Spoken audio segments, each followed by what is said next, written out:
नमस्ते, मैं हूँ ईरा त्रिवेदी और आपका बहुत बहुत स्वागत ओम शांति ओम सिर्फ GNT पे।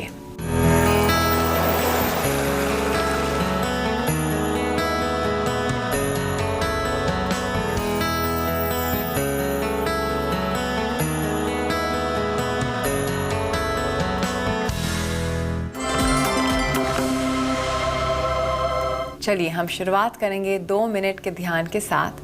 तो आप एक कंफर्टेबल सीटेड पोस्चर पे बैठ जाएं, ठुड्डी थोड़ी सी छाती की ओर, हाथ को चिन्ह मुद्रा में, और अच्छी तरीके से आप छाती को खोल लें, कंधों को पीछे ले आएं, लंबी गहरी सांस, चेहरे पे मुस्कान,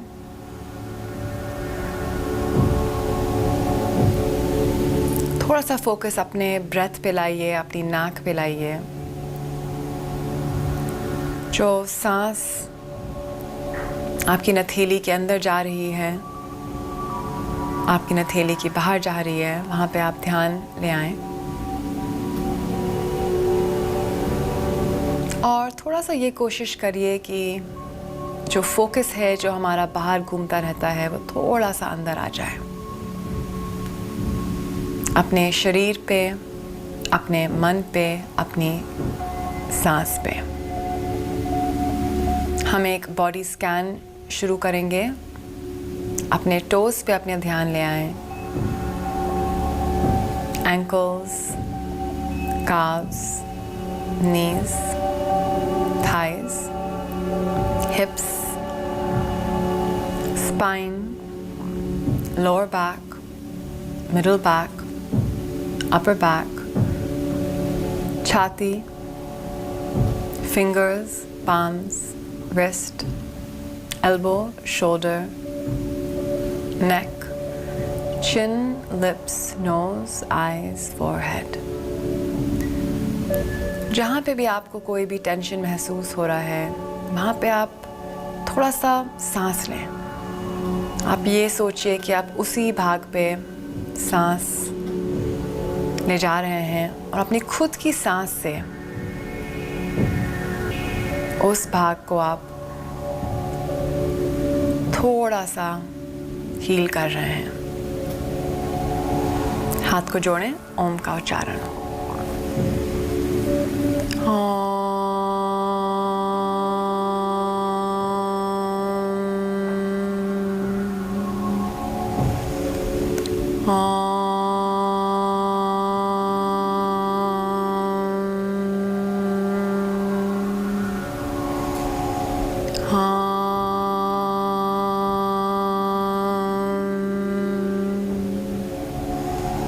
ओम शांति शांति शांति। हरिओम तत्सत। आजकल मेरे जो योग के स्टूडेंट्स हैं, वो मेरे पास एक प्रॉब्लम के साथ आ रहे हैं। ये प्रॉब्लम मैं पहले नहीं देखती थी, वो इस आज के ज़माने की प्रॉब्लम है। वो है कलाइयाँ में दर्द। बहुत सारे लोग बोल रहे हैं कि हमारे कलाइयाँ में बहुत हमको दर्द होता रहता है, एकदम से हम कलाई से कुछ भी नहीं कर पा रहे हैं। और इसका एक बहुत बड़ा कारण है हमारा मोबाइल फ़ोन। क्योंकि हम 2 अंगूठे से अपना पूरा मोबाइल पे काम करते हैं, तो अंगूठे से हमारी जो हथेली है वो जुड़ी हुई है। तो जो हमारा पूरा जो ओवर स्ट्रेन होता रहता है हमारे थंब का, ये हमारी हथेली में आ जाता है। तो इसलिए इतने सारे लोग आते हैं और बोलते हैं कि हमको कलाइयाँ में प्रॉब्लम हो रहा है। और जो कलाई है, जो हमारी रिस्ट है, बहुत एक सेंसिटिव एरिया है।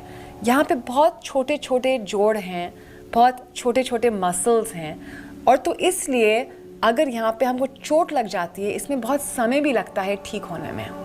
तो इसलिए हमको सब ध्यान रखना है कि हमारी जो कलाइयाँ हैं वो ठीक रहती हैं। क्योंकि हम सब लोग अपने फ़ोन पे इतना समय बिताते हैं कि ये जो हमारा अंगूठा है, यहाँ से दर्द शुरू होता है और हमारे कलाई में सीधा जाता है। और ये काफ़ी बुरा भी हो सकता है।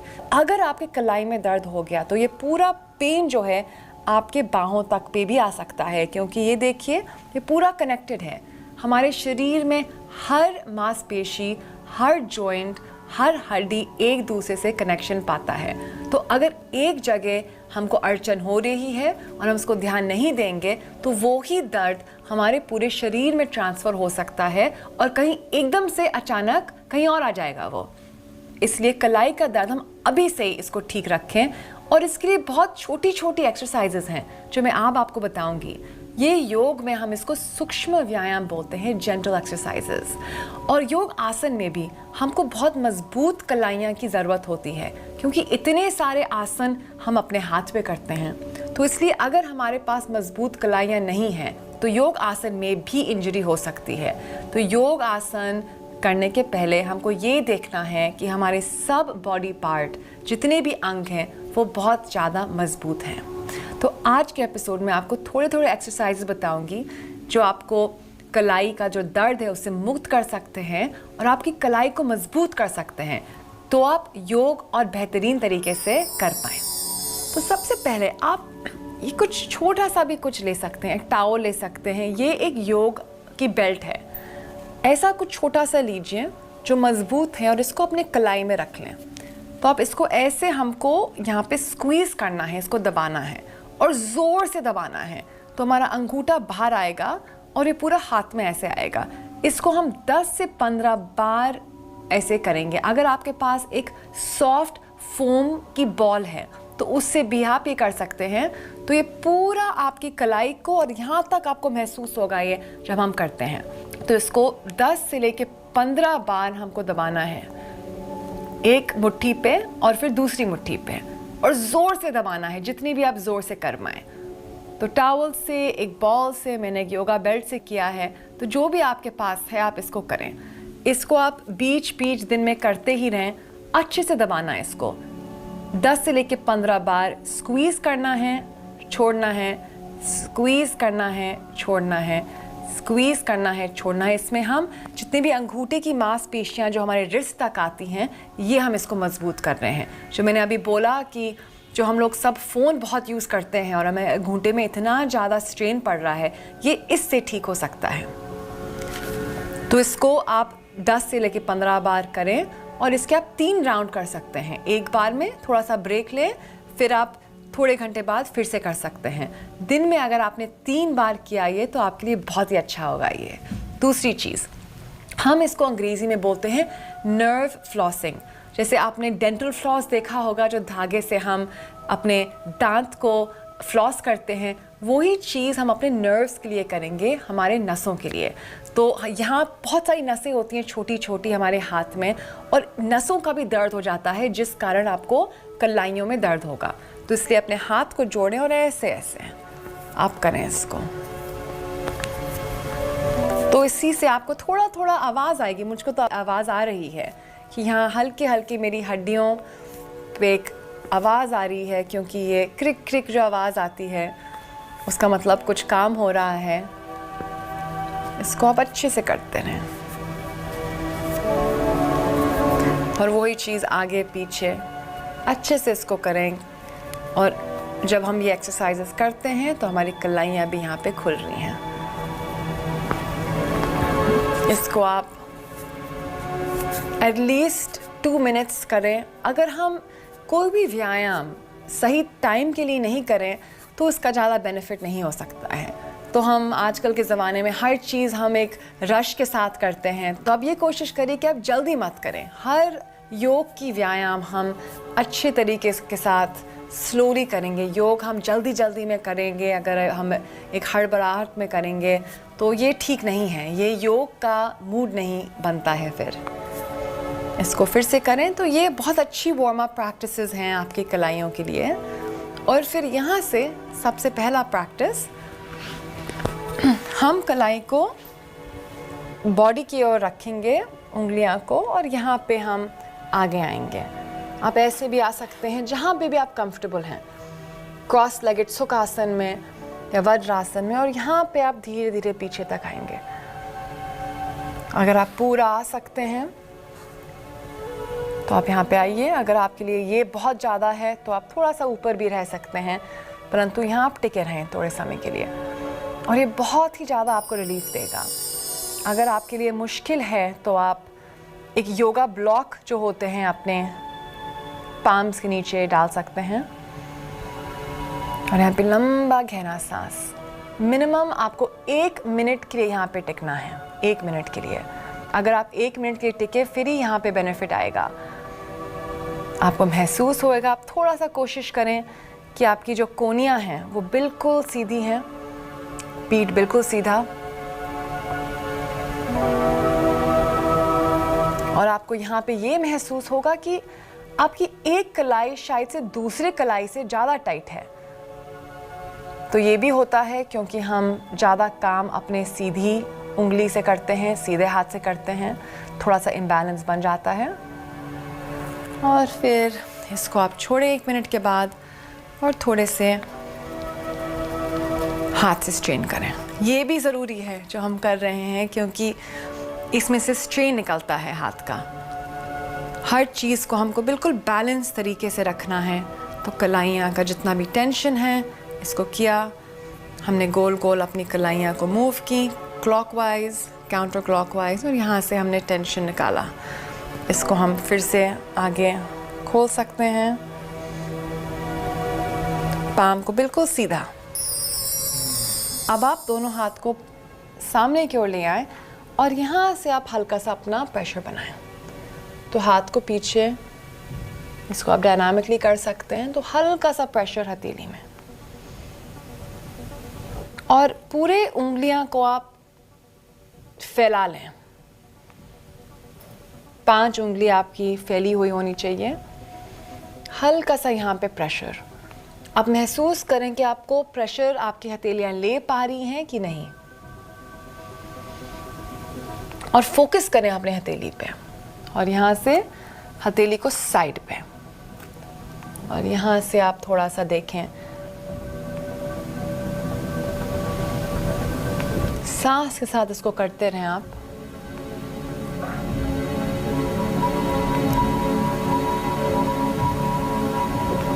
At least 10 times. और फिर यहाँ से हम लोग अब एक आसन का अभ्यास करेंगे। हमारा पहला आसन फलंकासन, इसको हम प्लैंक पोज बोलते हैं। तो धीरे से प्रेशर लगाना है, सब हाथ की उंगलियां को फैलाएं, घुटने पे आ जाएं और फिर पैरों को सीधे करें, और यहाँ पे आप जमे रहें। काफ़ी प्रेशर आएगा आपके हथेलियों पे, तो आप इसको होल्ड करें। लंबा गहरा सांस अंदर और सांस बाहर। फिर आप नीचे आके थोड़ा सा रेस्ट कर सकते हैं, और इसको आप 3 से लेके 5 बार कर सकते हैं फलंक आसन को, प्लैंक पोज।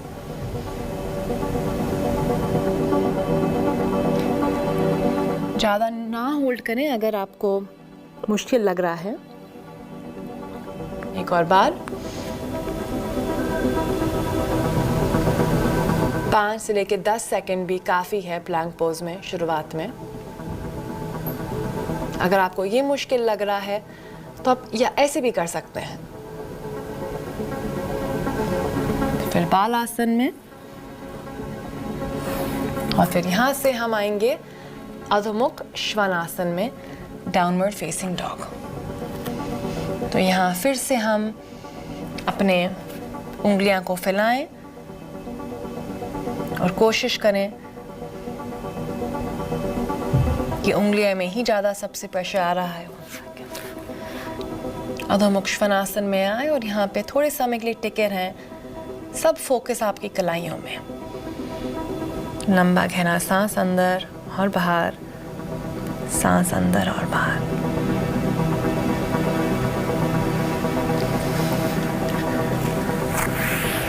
और फिर नीचे आ जाए, और फिर से यहाँ हम लोग थोड़ी सी नर्व फ्लॉसिंग करेंगे, और एक अच्छे से मुट्ठी बनाइए, इसको ज़ोर से स्क्वीज़ करिए और रिलीज़ करिए।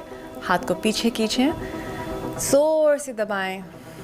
फिर दूसरी ओर यहाँ पे पीछे स्ट्रेच करना है, फिर से दबाएं और पीछे। यहाँ हम अपने हाथों में और अपने कलाइयों की नर्व्स को, नाड़ियों को हम मजबूत कर रहे हैं। काफ़ी जो कलाई का पेन आता है वो इसलिए आता है क्योंकि नाड़ियों में कुछ गड़बड़ है। तो ये भी एक बहुत अच्छा प्रैक्टिस है क्योंकि सबसे ज़्यादा जो नाड़ियाँ होती हैं वो हमारे हाथ और पैर में होती हैं। जो भारतीय योगी होते हैं वो अपने स्वास्थ्य के लिए आयुर्वेद का पालन करते हैं और आयुर्वेद में ये बोला गया है जो आप योग करते हैं उसको आपको अर्ध शक्ति से करना चाहिए। इसका मतलब अब आधी शक्ति समाप्त होने तक आप योग का अभ्यास करें।